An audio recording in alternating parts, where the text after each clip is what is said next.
가피풀 말씀 테마. 당신은 무엇을 두려워하는가?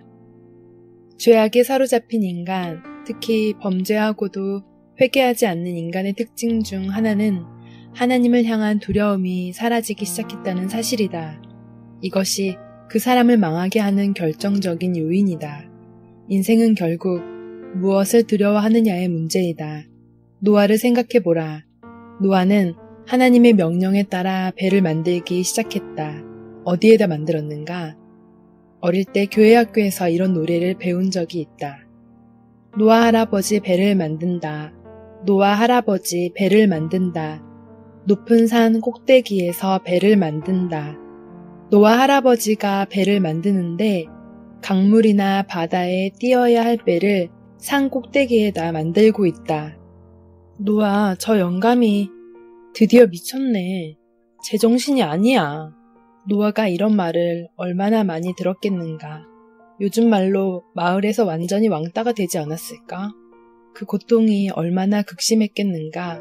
그런데 노아는 왜 배 만드는 것을 중단하지 못했는가? 이 질문에 대한 답이 히브리서에 나와 있다. 믿음으로 노아는 아직 보이지 않는 일에 경고를 받아 경외함으로 방주를 준비하여 그 집을 구원하였으니 히브리서 11장 7절. 경외가 무슨 뜻인가? 하나님을 두려워했다는 것이다. 노아는 자기를 향해 비난하고 수군거리는 동네 사람들 역시 두려웠을 것이다. 내가 목회자로서 사람들 앞에 노출되는 입장에 있다 보니 사람들이 아무 생각 없이 내뱉는 말에 얼마나 무서운 능력이 있는지 문득 절감하곤 한다. 그토록 무서운 것이 비판과 지적의 손가락질이다. 그러니 노아의 고통이 어땠을까?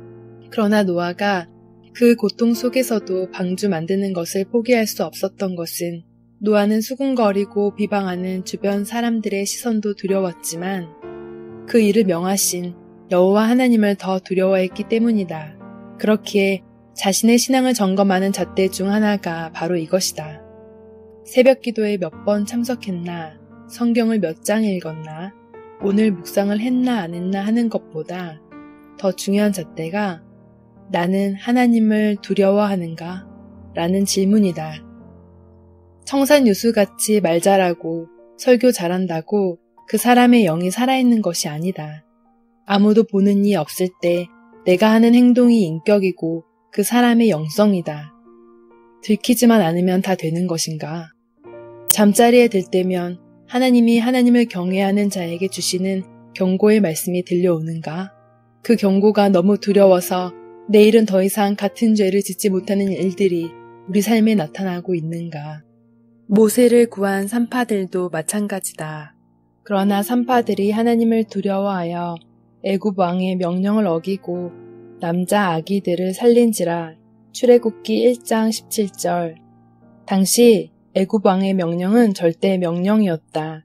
사람을 죽이고 살릴 수 있는 절대적인 파워를 가진 명령이었다. 산파들이 그 사실을 몰랐겠는가? 그럼에도 불구하고 왜 아기들을 살려두었는가? 권력을 가진 애굽 왕도 두렵지만 하나님이 더 두렵다는 것이다. 우리는 어떤가? 우리는 정말 하나님을 두려워하는가? 현실을 보면 세상 사람들은 말할 것도 없고 크리스천이라고 자처하는 사람들조차 하나님을 향한 두려움이 없는 것 같다.